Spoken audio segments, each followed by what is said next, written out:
So mga tol, bukas na po magaganap ang laban ni Charles Suarez sa Amerika kontra kay Manuel Avila ng US. Napaka-importante po ng laban na yan para kay Suarez dahil nakataya po dyan ang WBO International Super Featherweight title. Sa weigh-in po nila kanina, wala pong naging problema si Charles Suarez. Tumimbang po siya ng 129 pounds. Pero pagdating po sa kalaban, nag-overweight po ito. Tumimbang po kasi si Avila ng 131.2 pounds. Lampas sa weight limit ng 130 pounds. Dahil dyan, binigyan po ng 2 oras si Avila para kunin ang 130 pounds. Kapag naipanalo po ni Suarez ang laban na yan, wala na pong dahilan si Navarrete para hindi siya labanan. Matatandaan na dapat noon pa sila nag-rematch, subalit hindi po natuloy. Nakipag-unification pa po kasi si Navarrete. Kaya ngayon, kung mananalo si Suarez sa laban na yan, sana maikasa na ang rematch niya kay Navarrete. Sa kabilang banda naman mga tol, Jermar Charlo, cancelled na ang laban. Undercard po sana siya sa laban ng Errol Spence Jr. versus Tim Tszyu. Nagka-problema po itong si Charlo sa visa, kaya hindi po siya nakalapag sa Australia. Makakalaban nga po sana ni Charlo itong si Kevin Mashoger. So sayang mga tol, dahil 1 taon nang na-layoff itong si Charlo, tapos hindi pa natuloy ang laban. Habang si Spence nasa Australia na at hinihintay na lang ang araw ng laban nila ni Tim Tszyu. Huwag din po natin kalimutan mga tol na mapapalaban din po sa card na yan si Stephen Fulton. Makakaharap ni Fulton si Liam Wilson. Sa ibang banda naman mga tol, binanatan po ni former 3 Division World Champion General Casimero si Carl James Martin.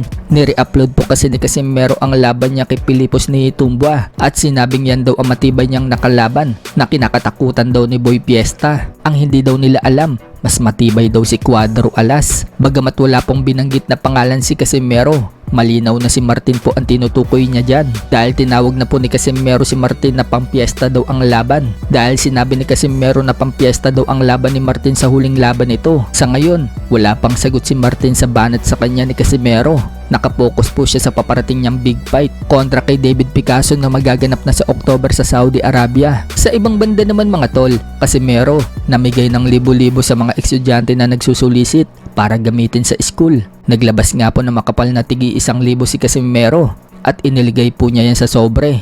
Bukod dyan, nagbigay pa siya ng 2 bag sa estudyante. Marami naman po ang umanga sa pinakita ni Casimero. Hindi daw talaga madamot si Casimero at laging tumutulong. Sa iba pang balita mga tol, Adrian Broner at Ryan Garcia magkaiba ng prediksyon sa mananalo sa laban ng Devin Haney versus Tank Davis. Kung sakaling maglaban ang dalawa, si Tank Davis daw ang mananalo, habang si Ryan Garcia pabor naman kay Devin Haney. Paliwanag po ni Ryan Garcia mga tol, kaya daw i-box ni Haney itong si Tank Davis hanggang 12 rounds at hindi daw mahuhuli ni Tank Davis si Haney. Sagot naman ni Broner mga tol, kasinungalingan daw yan. Nakita na daw niya kung paano daw ang ginawa ni Tank Davis kay Haney sa sparring.